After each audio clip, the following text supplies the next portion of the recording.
nous exigeons la fin immédiate de toutes les opérations militaires et de l'occupation des États-Unis au Venezuela, la libération de Nicolás Maduro et de son épouse, le respect de la souveraineté des droits humains et du droit international, un retour à la diplomatie fondée sur la justice, l'égalité et le respect mutuel. Seule la solidarité internationale et la résistance organisée peuvent garantir un avenir fondé sur la dignité et l'autodétermination.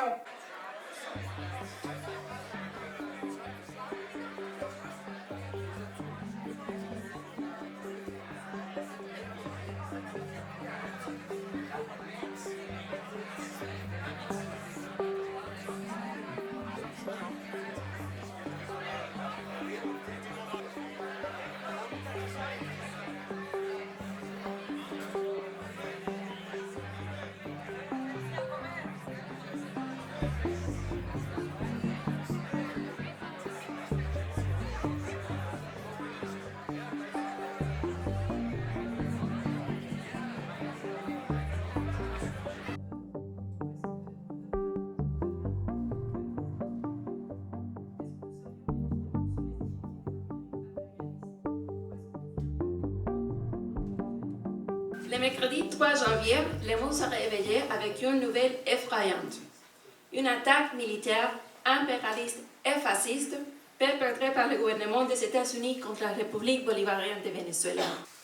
Le gouvernement américain ne se soucie pas le moins du monde et le peuple vénézuélien. L'attaque militaire des États-Unis contre le Venezuela n'a aucune justification, ne répond à aucune provocation et ne possède aucune légitimité. Il est désormais évident que l'ambition démesurée du gouvernement américain vise les ressources naturelles du Venezuela, qu'il a ouvertement et sans vergogne déclaré vouloir contrôler et dont aucun autre pays ne peut disposer. De manière grossière et despotique, il menace la dignité et la souveraineté régionale étant d'intimider le gouvernement de la région. La clase trabajadora de estos países movilizándose, exigiéndole en las embajadas norteamericanas que deben dejar la acción de guerra en el continente y que deben liberar al presidente Nicolás Maduro y a la primera dama, pero que igualmente los trabajadores de este continente rechazan a Donald Trump expresando que la tierra, expresando que el petróleo, expresando que Canadá, expresando que el Golfo de México y Groenlandia les pertenece a los norteamericanos.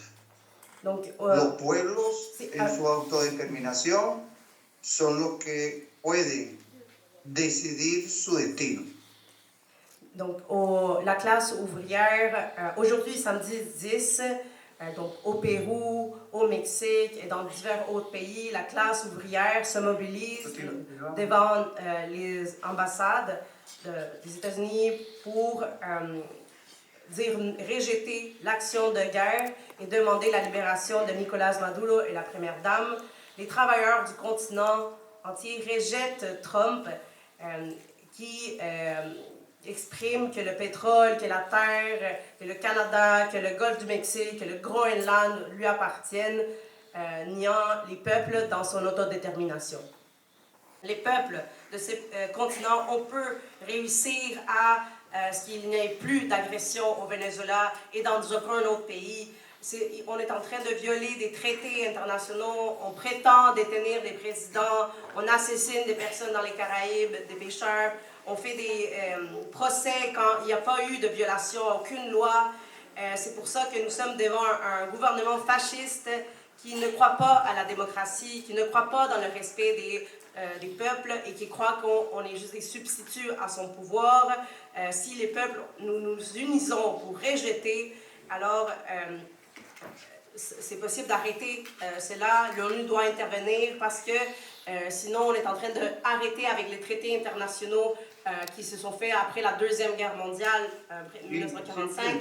on rentre dans une confrontation mondiale, dans une guerre mondiale des États-Unis envers la Chine, et ce qui amènerait l'extinction de l'espèce humaine. C'est pour ça qu'il faut détenir aux États-Unis. Donc, merci beaucoup.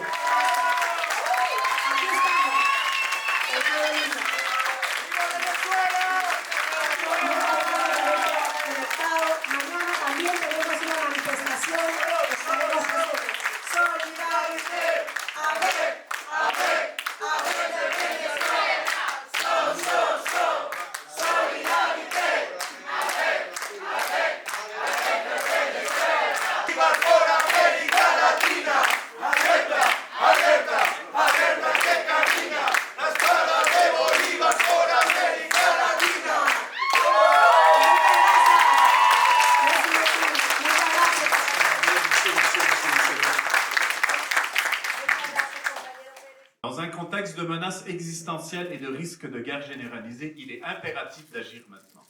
Mais non pas au nom d'une souveraineté de façade, celle de nos dirigeants qui plient devant les monopoles et l'OTAN. La souveraineté à défendre, elle est populaire. Elle passe par des actions concrètes et de rupture. La nationalisation des secteurs clés de l'économie, énergie, mines, finances, pour arracher ces leviers de l'emprise des monopoles. Une réindustrialisation sous contrôle public pour briser notre dépendance et créer des emplois de qualité et utiles. Le retrait immédiat de l'OTAN, cette machine de guerre impérialiste qui nous entraîne dans des conflits qui ne sont pas les nôtres. Ces mesures ne sont pas des slogans, mais des leviers concrets pour briser l'emprise impérialiste de Washington. Autour de ce programme de souveraineté populaire, syndicats, mouvements écologistes, partis antimonopolistes, organisations anti-guerre et ses affiliés et citoyens épris de justice peuvent et doivent s'unir. Nous devons construire un front large et déterminé, inspiré par la résistance de peuples comme celui du Venezuela. Les années à venir seront décisives. Soit nous laissons l'humanité sombrer dans la logique prédatrice et mortifère de l'impérialisme, soit nous bâtissons d'un bout à l'autre de la planète un front uni déterminé à faire triompher la justice et la paix. À nous de choisir et d'agir. L'exemple du COSI au Venezuela nous montre le chemin. La paix ne se négocie pas avec les impérialistes. Elle se conquiert par la lutte. La souveraineté des peuples ne se mendie pas, elle s'impose par l'unité et la résistance. Nous condamnons sans équivoque l'assaut militaire des États-Unis contre le Venezuela, un acte d'agression illégal et dangereux qui constitue une violation flagrante de la souveraineté vénézuélienne, du droit international et du droit fondamental des peuples à l'autodétermination.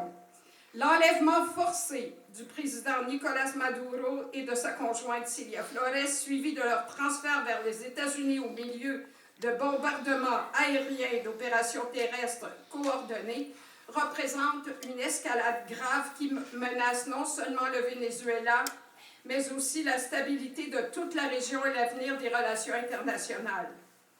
Vous savez que l'Amérique latine s'est déclarée zone de paix. C'est un affront incroyable. Cette intervention sans précédent établit un précédent dangereux, celui selon lequel une puissance impérialiste peut ouvertement renverser des gouvernements, détenir des chefs d'État et imposer des résultats politiques par la force militaire. Nous honorons le sacrifice des 32 citoyens cubains qui sont décédés lors de cette intervention. Nous nous tenons fermement aux côtés des peuples du Venezuela, de Cuba, de la Palestine.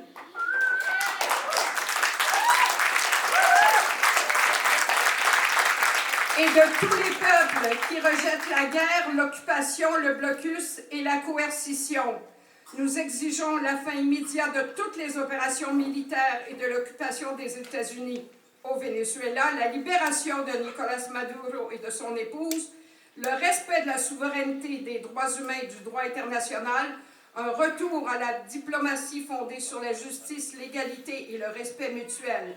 Seule la solidarité internationale et la résistance organisée peuvent garantir un avenir fondé sur la dignité et l'autodétermination. Un internationalisme basé sur le respect mutuel et le dialogue. Vive la paix dans le monde! Donc, peut-être juste un rappel, pourquoi on est là, donc on s'oppose à l'agression et on veut donc réfléchir à qu'est-ce que ça signifie pour nos peuples, nos luttes et essayer de réfléchir à des stratégies de solidarité et également, bien sûr, voir les liens entre les politiques migratoires que met Trump contre les migrants, notamment vénézuéliens, et l'agression. Donc, effectivement, il y a des liens et la solidarité avec les migrants donc, nécessite aussi une posture anti-impérialiste, une posture anti-l'agression au Venezuela. Donc, on va continuer dans cette voie-là.